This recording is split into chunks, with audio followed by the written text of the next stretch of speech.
Now, I have the honor of introducing today's speaker. Senator Ron Johnson is running for re-election to the U.S. Senate to represent Wisconsin. The election is on November 8th. He was first elected to the Senate in 2010 and won re-election in 2016. Senator Johnson has served as chairman of the Senate Committee on Homeland Security and Government Affairs from 2015 to 2021, and currently serves as a member of the Senate Committees on Budget, Foreign Relations, and Commerce, Science, and Transportation. Before being elected to the Senate, Johnson earned a degree in accounting at the University of Minnesota. He later founded a plastics manufacturing company in the city of Oshkosh, Wisconsin, where he resides with his family. Today, Senator Johnson will speak about his focus on growing our economy, creating good jobs, and economic opportunity for all. Please welcome Senator Ron Johnson.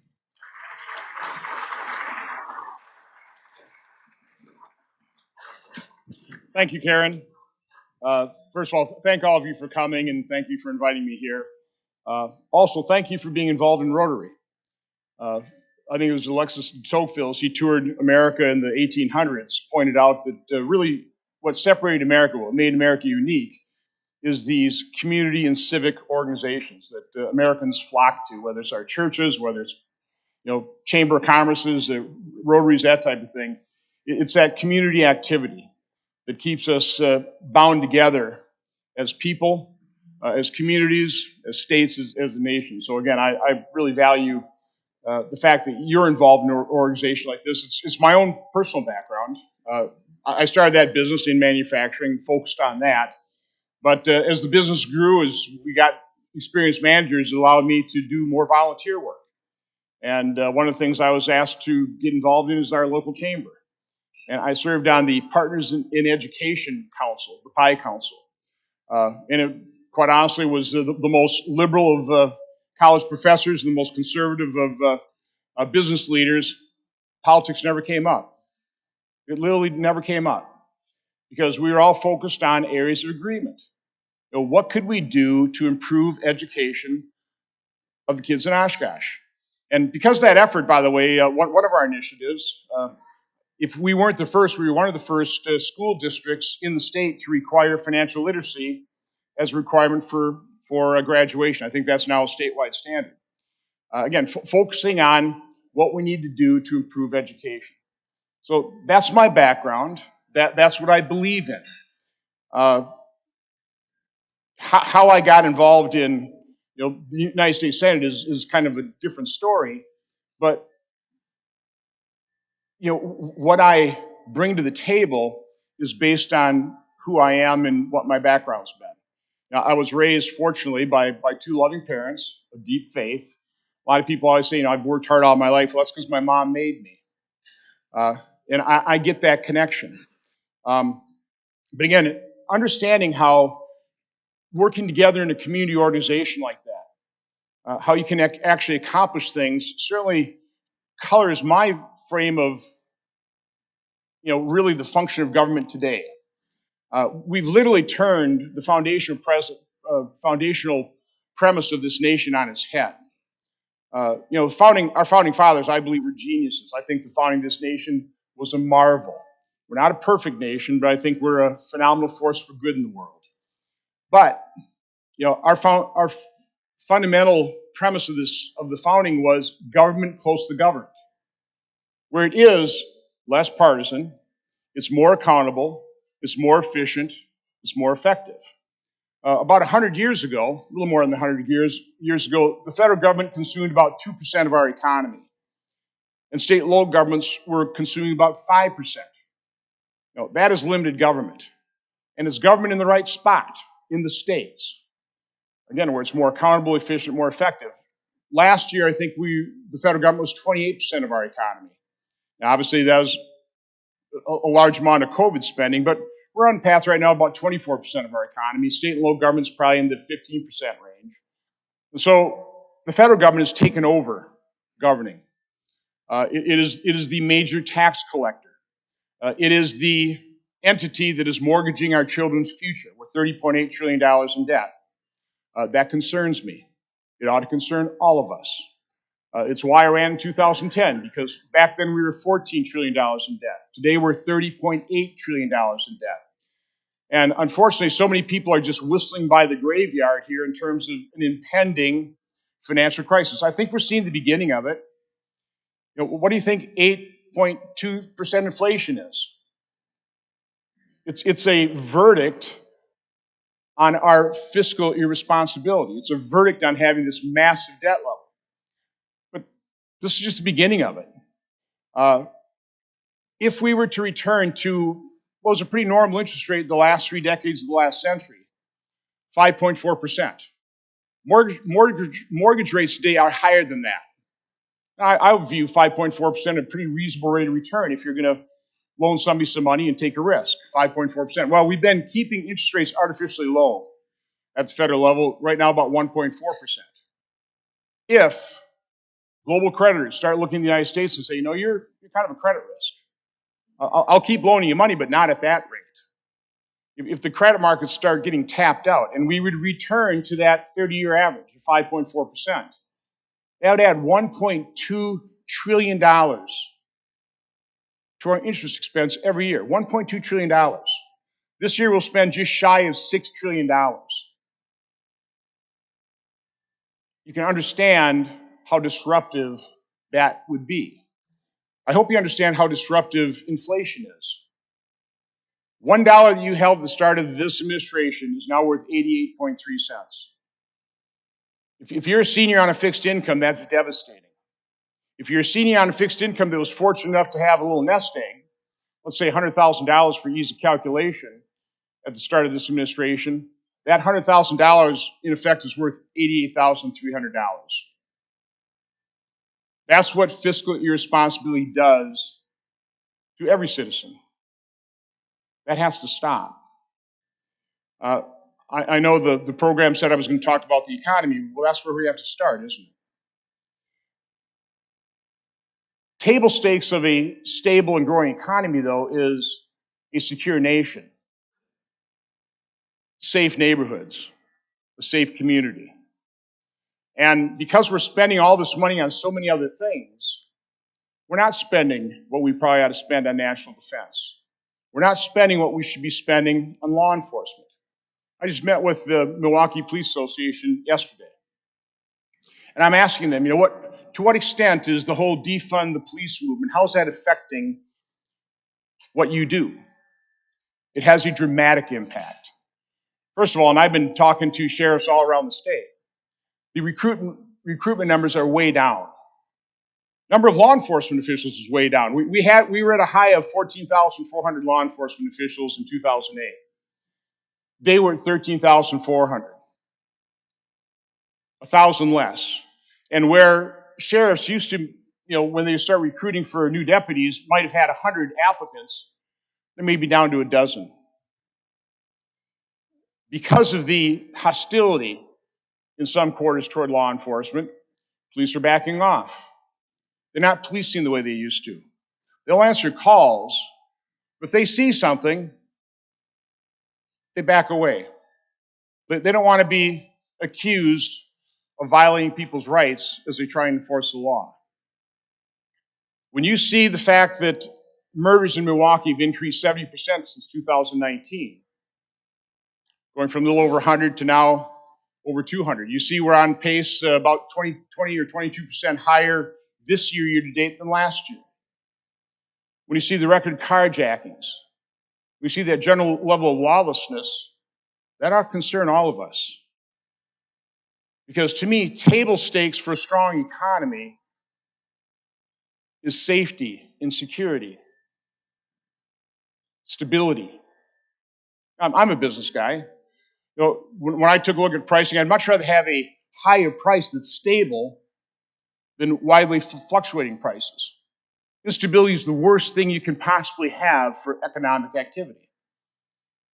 And yet that is what we're introducing into our society, instability. Let me just ask a question. Aren't you getting tired of the division and the anger? I am. I find it exhausting. It weakens this country. I would argue, and again, I'm trying to be as nonpartisan as possible, but you have to recognize reality. Leaders that want to fundamentally transform this nation. By the way, I do ask the question: do you even like, much less love, something you want to fundamentally transform? Think about that. But leaders who want to fundamentally transform this nation are doing so. With open borders, about 3 million people have entered since the start of this administration, either encountered, processed, and dispersed, or is a known or unknown God to be. 3 million people. Put that in perspective, that's a number larger than the populations of 17 states. It's opened up the flood of illegal drugs. You know, law enforcement doesn't have to shut down meth labs anymore because they've been put out of business by our open border. 40-year high inflation, we talked about that. Record gas prices, they're heading back up, also contributing to inflation. By the way, driven higher on purpose to force all of us into electric vehicles where we probably won't have reliable enough electricity, as we found out in California, to even plug them in. This is America in the year 2022. We don't have enough baby formula to feed our infants. The embarrassing and dangerous surrender in Afghanistan, which emboldened tyrants like Putin to invade and commit atrocities and war crimes in Ukraine. It's not a pretty picture. It's not a pretty picture. But all those actions, they didn't just happen. All those results, those were the direct result of policies that have dramatically weakened America and made the world less stable, less secure, and thereby making America less stable, less secure. But let me end on this note. And again, I apologize, I'm not the most uplifting character. When I ran in 2010, I promised two things to Wisconsin. I'll always tell you the truth. I'll never vote, and by extension, conduct myself with re-election in mind. I have scrupulously honored those promises. So I got to tell you the truth. I got to tell you how concerned I am of this country. I'm concerned about law enforcement. I'm concerned about the downhill slope that we're on. But here's what really concerns me. I woke up yesterday and I get emails and I get these Twitter feeds now. All kinds of interesting videos on that. Some delightful, some joyful, some pretty depressing. Well, yesterday's was pretty depressing. There was a video, and I don't know who took it or where it was taken, but it was of a classroom where they were taking the Pledge of Allegiance like we just did a few minutes ago.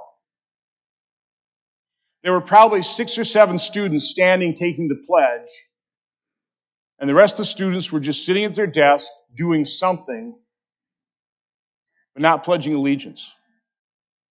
There was a poll taken a number of months ago. The basic question was, do you love this country? The good news is that no matter how you slice and dice that demographically, every demographic grouping but one, at least there's a majority of people that said in some way, shape, or form they love this country. Can you guess which one demographic group didn't have a majority that said they love this country? Young people.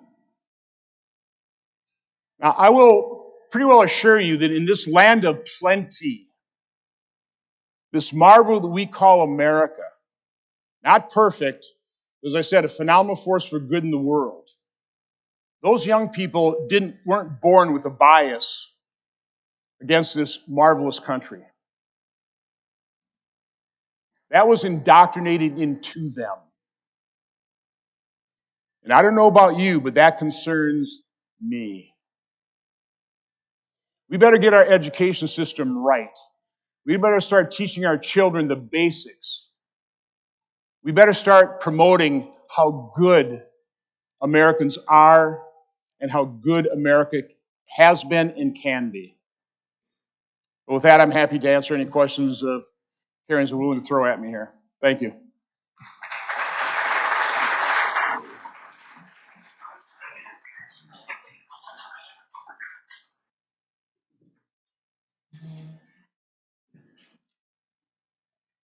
Learned how to turn it on.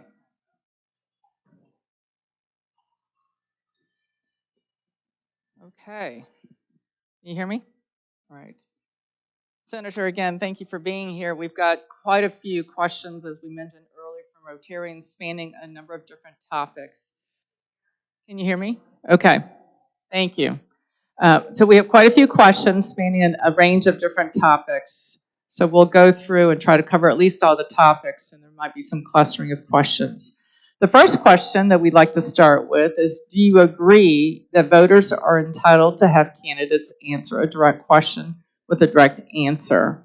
And will you commit today to answer the questions directly? I completely agree with that. And by the way, there's a big difference here. I've made myself completely accessible. I'm an open book. I mean, I give literally hundreds of interviews, both in terms of what they call press gaggles, but also on media. I don't think there are very many Wisconsinites that don't understand where I stand on issues. I've got a very simple mission statement in our office. It's 3 words: to help people. And we do an extraordinary job helping people with their veterans benefits, their Social Security, whatever. My little bullet point underneath that mission statement is to help people understand. And so, as Dan Henninger in the Wall Street Journal wrote one time about me, is I am frank to a fault. And I kind of like that description, but that's I absolutely agree with that question. Well, thank you for that. The first question we're going to start with is about bringing dollars and jobs to Wisconsin. So our Rotarian wrote, we expect our representatives in Congress to advocate for the people of Wisconsin. And one way to do that is to bring dollars and jobs to the state. One of our members notes that you voted against the Oshkosh truck deal, the American Rescue Plan, the Infrastructure Investment and Jobs Act. Why did you vote against these bills, and what have you done to bring jobs and federal dollars to Wisconsin? First of all, there was no vote on the Oshkosh deal. That was an agreement between Oshkosh Corporation and the Postal Service. And the only way Oshkosh Corporation was going to get that contract is they had to actually produce the vehicles. There was no way they could produce them in Wisconsin. There was not a facility large enough. They had to go down to South Carolina. So if you wanted at least the engineering jobs here, the managerial jobs in Oshkosh, again, that you have to let the private sector do. I don't think government's very good at industrial planning. The American Rescue Act is why we have 8.5% inflation. Somebody has to say no. I did vote for the first COVID relief. That started out at $750 billion. In a week, that was up to $2.2 trillion. Now, we had to do something fast. We had to do something massive so that markets wouldn't collapse. So we could provide confidence to the market and say, we're not going to let a contagion begin. But we should have stuck about $750 and then come back. We should have targeted relief. Instead, we shotgunned it to the economy. We wasted, my guess is, more than $1 trillion providing relief to people that didn't need it. And when you're $30.8 trillion in debt, you can't afford to be that wasteful. So yeah, I voted no on trillions of dollars of spending. I'm actually proud of voting no. Somebody has to. The greatest threat to government benefits, the greatest threat to our economy, to jobs, is a debt crisis. And let's just see how the economy is going to proceed now with 8.5% inflation. I've been predicting stagflation for well over a year because I'm from the private sector. I recognized it early on. I started my business during stagflation, when price increases were expected and readily accepted. 30 years, it was like pulling teeth getting a price increase. But right after, started about 2021, as I'm talking to businesses, I travel all over, right away again, it was price increases were expected and accepted, and I thought, this is real danger. And the $1.9 trillion was really the thing that sparked that partisan COVID relief package. That was the thing that sparked the predicament we're in right now. We're in stagflation, 2 quarters of negative economic growth, which, by the way, the number one component of a solution for whatever problem you're talking about here is economic growth.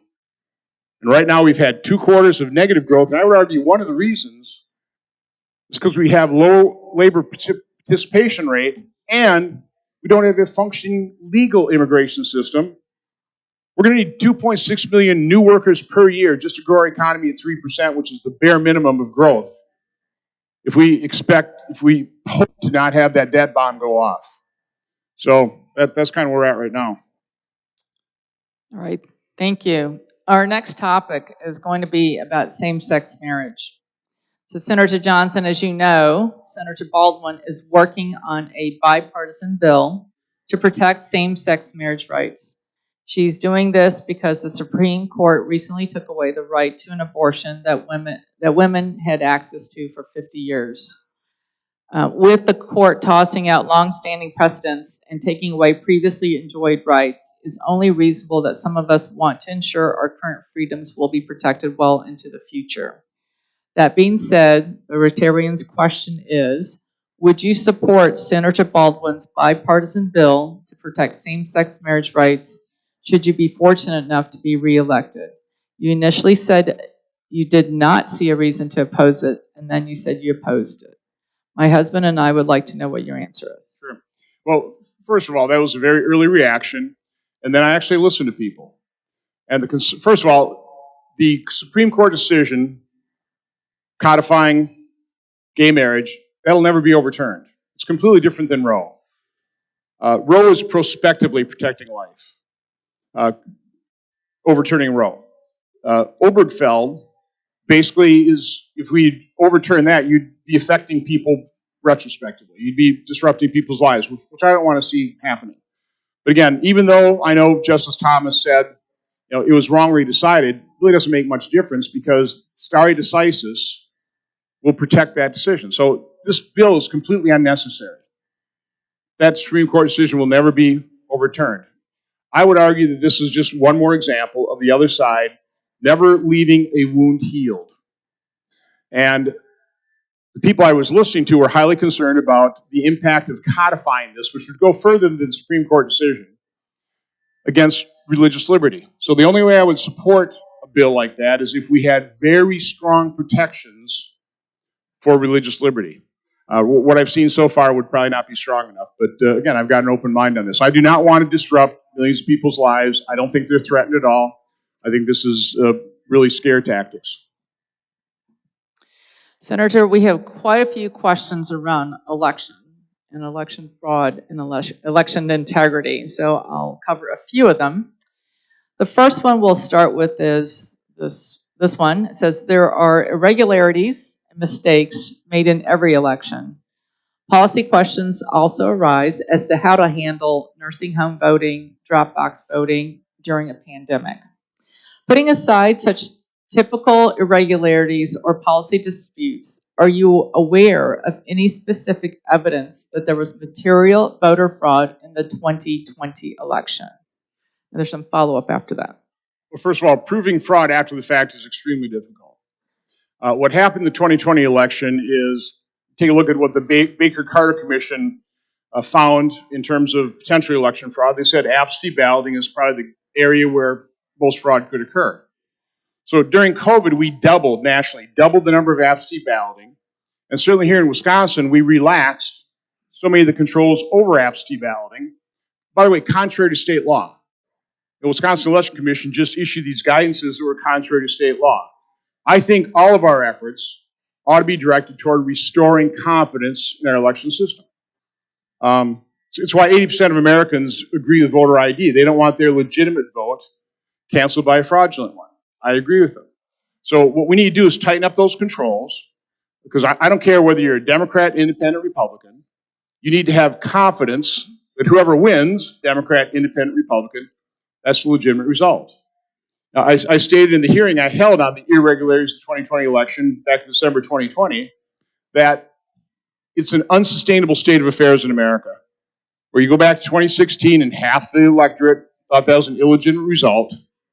By the way, it's also unsustainable to have the FBI politicized and engaged in corrupt investigations. But then fast forward to 2020, and the other half doesn't believe it's a legitimate result.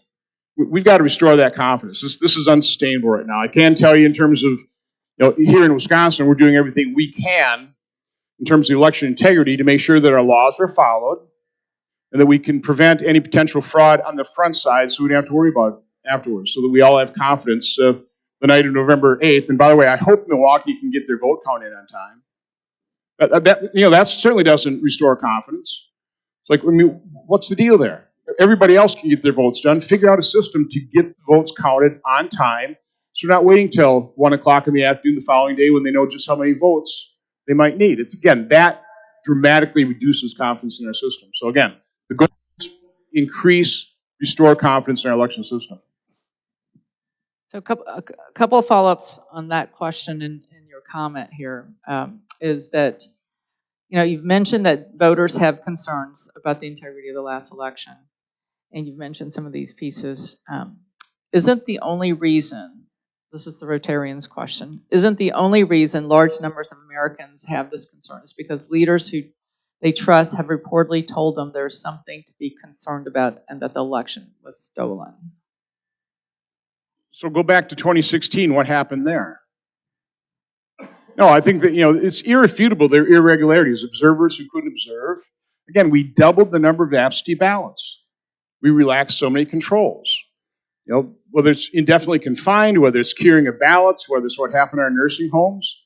And quite honestly, we had election officials that wouldn't cooperate with the investigations. That doesn't restore confidence. There's a reason federal law requires you to hold on to election materials for 22 months following your election. So you can look at it. But the people who are investigating this were never able to look at so many of these records. If there's nothing wrong, what are you trying to hide? So again, I'm not doing the investigation. I'm not doing the audit. What we ought to do, quite honestly, is we ought to just set up regularly, after every election, just have snap audits where you go in and you do a complete audit. You take a look at the paper trail, you look at the voter logs, you look at the paper ballots, and you audit that against the results of what the machine is telling you. And you ought to do it without notice, and you ought to do it to however many precincts it requires, so that, again, that's in business. You audit petty cash, not because it's going to break you if somebody's stealing from petty cash. It's just a signal to say, if we're going to audit petty cash, we're going to be looking at other types of fraud, that type of thing as well. So again, this isn't rocket science. I think it's pretty easy to restore confidence, but you do need a governor who's willing to sign bills to tighten up those controls and address particular problem areas. Okay, we can see that the election is very much top of mind for Rotarians. So a few more here around this. This is in regard to the 2020 election.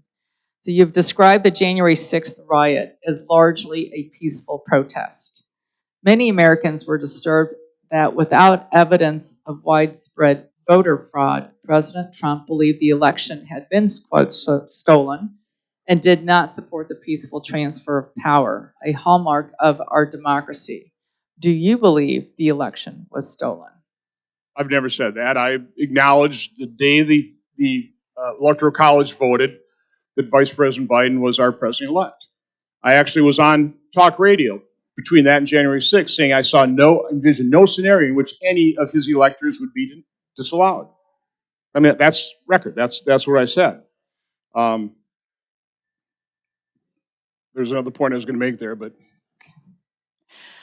So here's a different question. I didn't want to respond to the peaceful protesters. I said the same thing about 8,000 protests during the summer 2022. Most of those were peaceful protests. The 570 turned into riots, where 2,000 law enforcement officials were injured, $1 to $2 billion of property damage, a couple dozen people died, including 2 here in Kenosha, another person seriously wounded.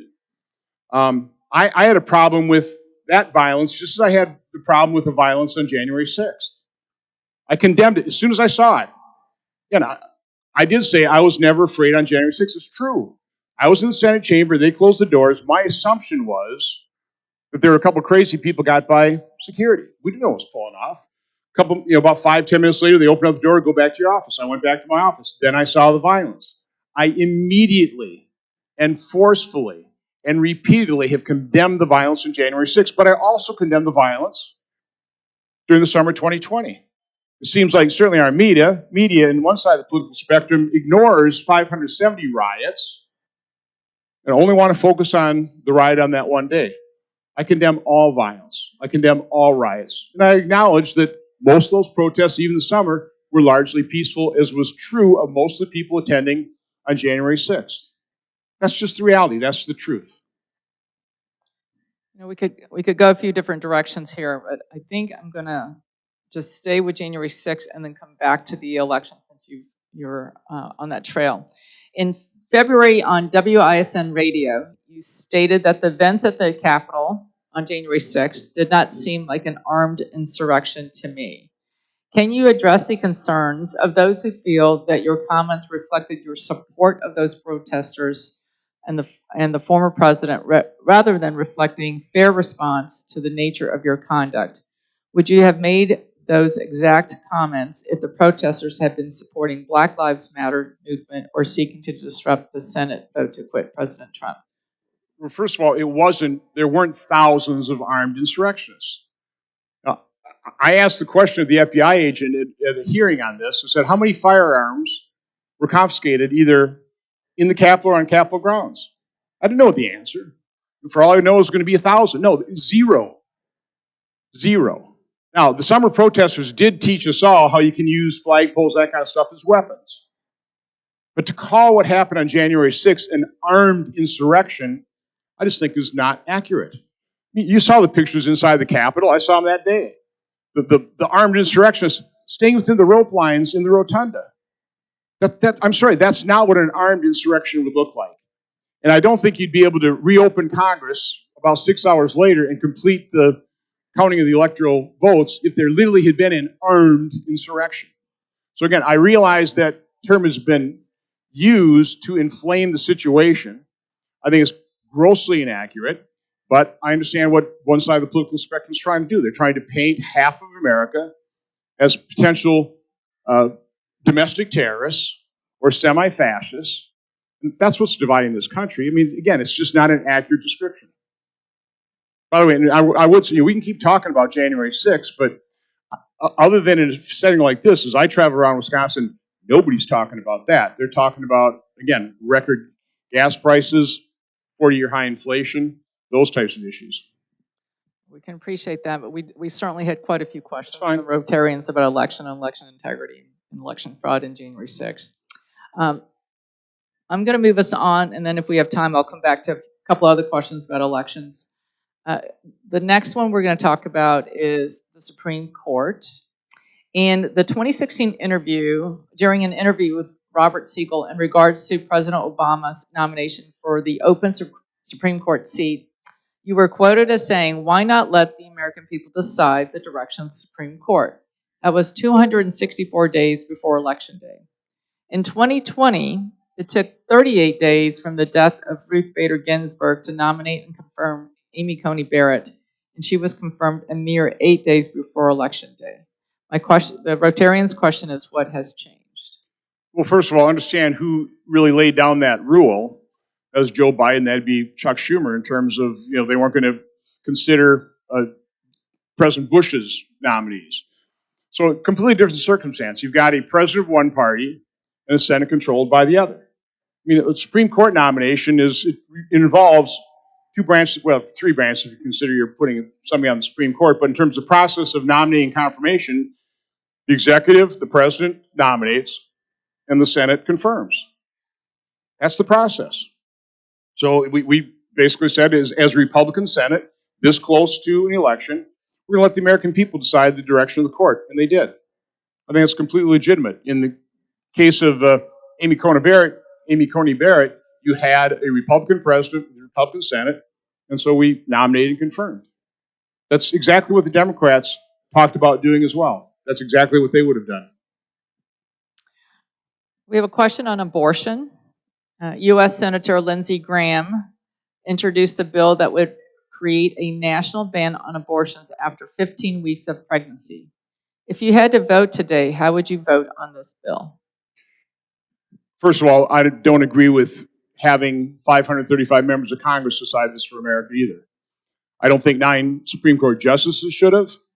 50 years, we've had this profound moral issue be an incredibly divisive issue in America. So 9 justices couldn't decide. I don't think 535 members of Congress should decide. I don't think 132 members of the Wisconsin State Legislature should decide this for Wisconsin. I think this is the time, after 50 years of this delayed debate, is for we the people to decide. So I've proposed, at least in Wisconsin, I know we don't have referendums here, but we can create one. And what I'd like to see in all 50 states, but let's concentrate in Wisconsin, I'd like to see a one-time, single-issue referendum to decide the question. And here's the question on this profound moral issue. At what point does society have the responsibility to protect life?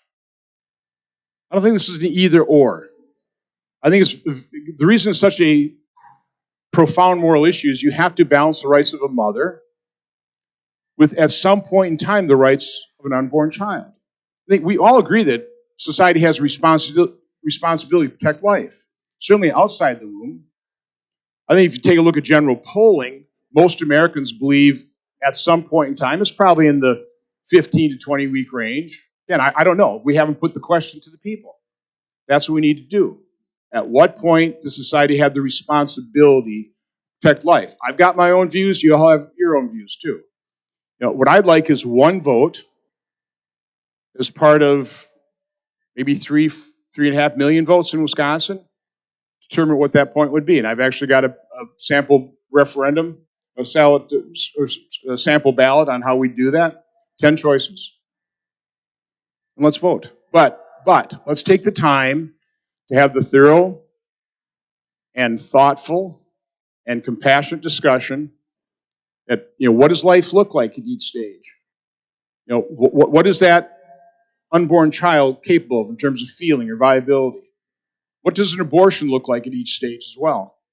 In 50 years, we haven't had that discussion. We haven't had that information. The public needs that information.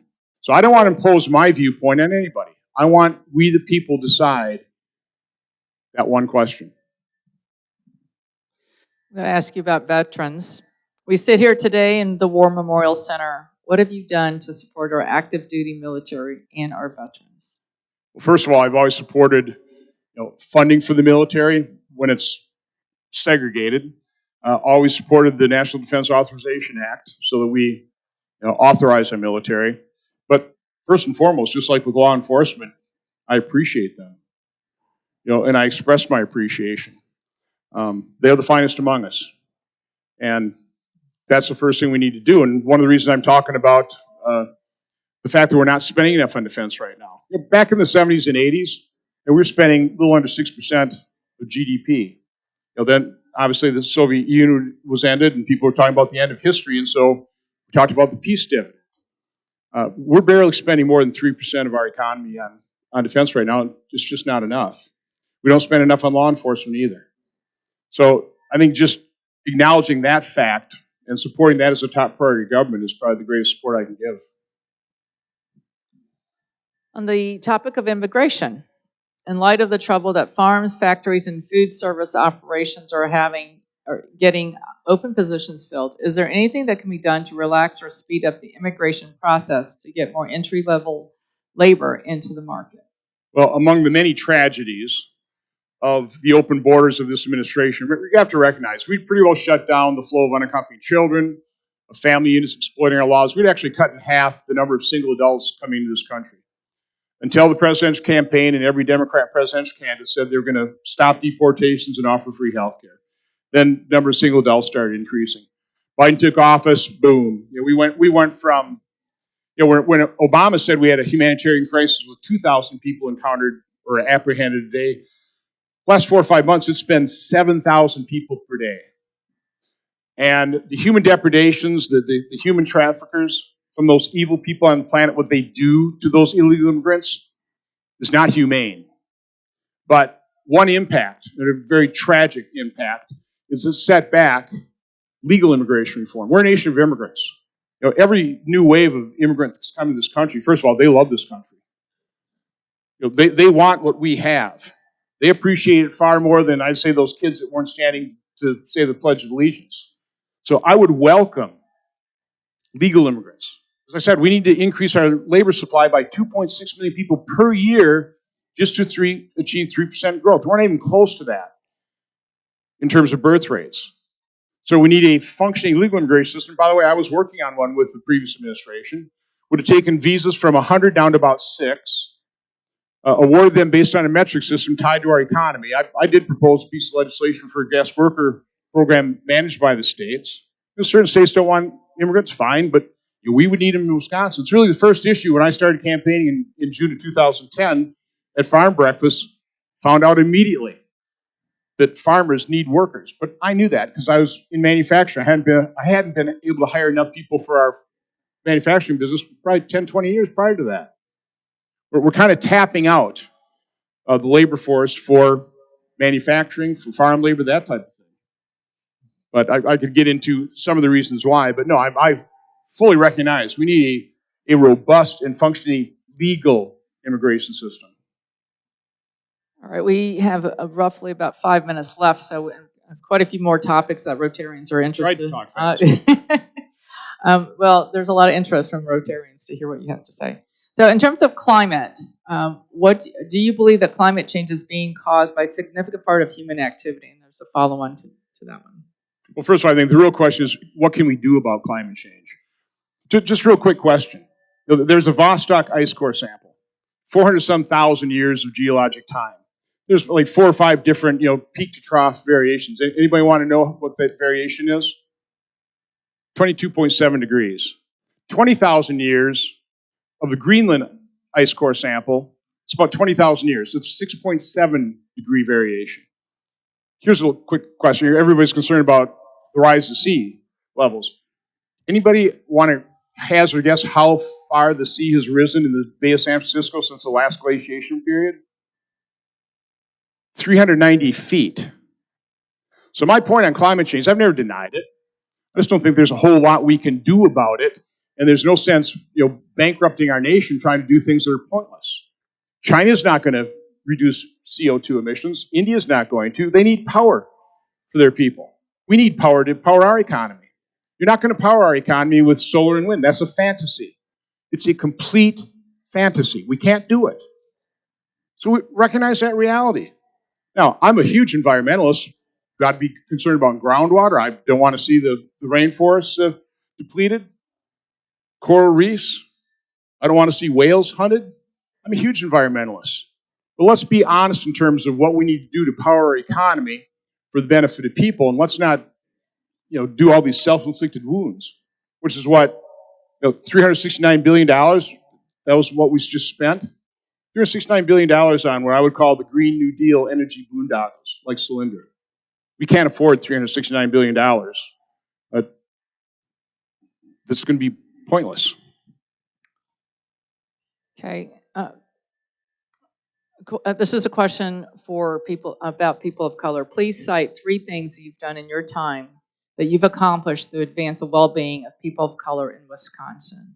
And please use an actual measurement. Well, first of all, has anybody heard of the Joseph Project? So that was and it is still going on, a collaboration with Pastor Jerome Smith at the Greater Praise Church of God in Christ on 55 and Center Street, where we take individuals formerly incarcerated, drug, alcohol abusers, just people just hit rock bottom in the inner city, and 4 days, 3 hours a day training, we reinstill the importance of committing yourself to success and having the right attitude, set them up with job interviews, and we have transformed hundreds of lives. That's way more than 3. We've transformed hundreds of lives. And as one of the Joseph Project participants said, Senator, you can't, it's not just hundreds. I've got all my family members, I've got all my friends who've seen what I've done. You've transformed thousands of lives. I'm pretty proud of that, and I'd stack that up against any other U.S. Senator, any other member of Congress in terms of what they've done to literally transform people's lives one person at a time. This question came in today about safety. We have a little over 600 properties on the north side. Shootings are up. Our tenants are scared. Thank you for the help, but our pleas are going on deaf ears. What can we do to get listened to?